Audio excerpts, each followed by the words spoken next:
poto na bino bonso bandeko tozali lisusu na esengo ya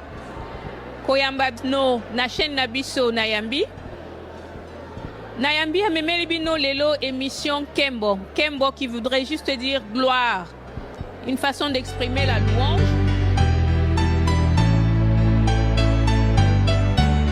Tant nazalaki komilengele po ya tuko mibale na mitano ya bonganga, donc jubilé na ngai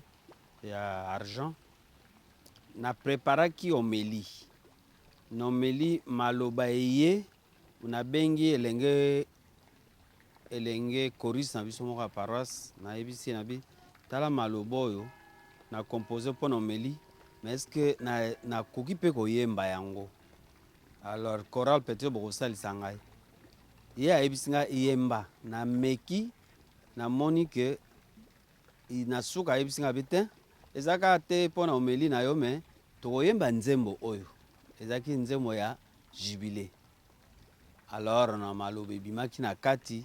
ayebisi ngai bite fo tosala nzembo mpe ntango na ye awa na lisalisi ya papa Zule na Nayambi na mama Blada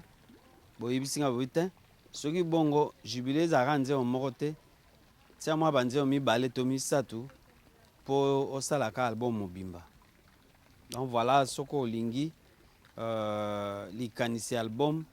eutaki na nzembo eutaki na makanisi ya omeli Mateo na lingana pesa pona kokundula mibutu mibale na mitano ya bonganga pe tango elenge mwasi ayebisi nga bite bakoko yemba pe banzembo yango wana ebandaki na nzembo wana jubilé na sima na lisalisi ya omoneri na biso na Saint Bernard boyebisi nga bite soki moyen ezali bakisa ata nzembo mibale to misato jubilé ezalaka nzembo moko te ezata mibale misato yango wana ememi ngai nde babaka ebani na source ebimisi ebale mobimba donc yango wana ekopesa album na ngai eza itinéraire ya vie na ngai ezali itinéraire omona nzembo ya liboso ezali nzembo ya sacramento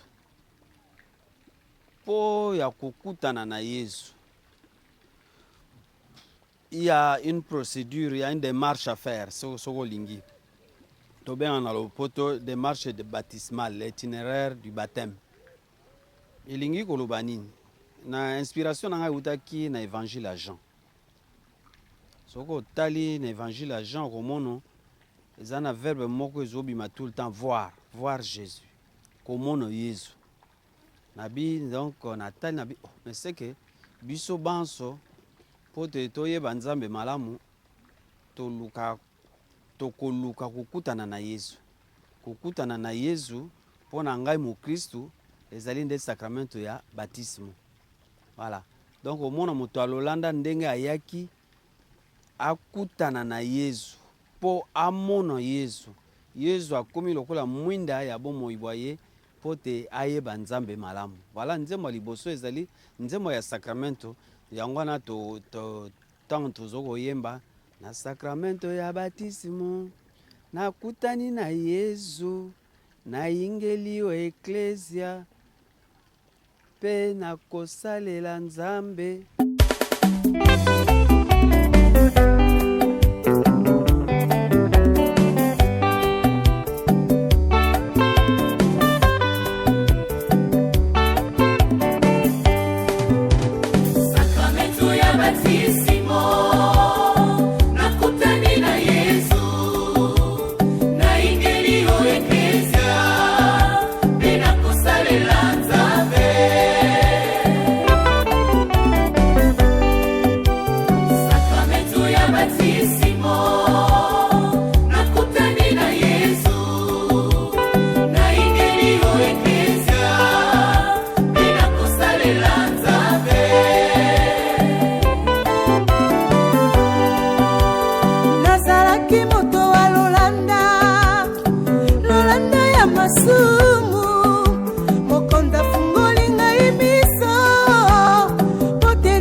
donc nakutani na Yesu nazalaki moto ya Lolanda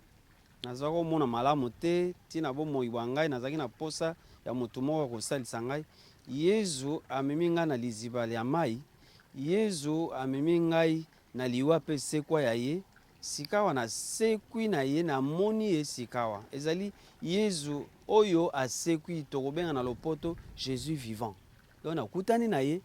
na yengeli ya ecclesia na zwi bandeko basika. Donc okutana na Yesu ezali kaka mpona yo moko te, osengeli kokutana oyengeli na kati ya ecclesia ozwi bandeko basika pe na suka osala nini okosalela Nzambe. Tala nzembo ya liboso. Donc tout le monde passe par là.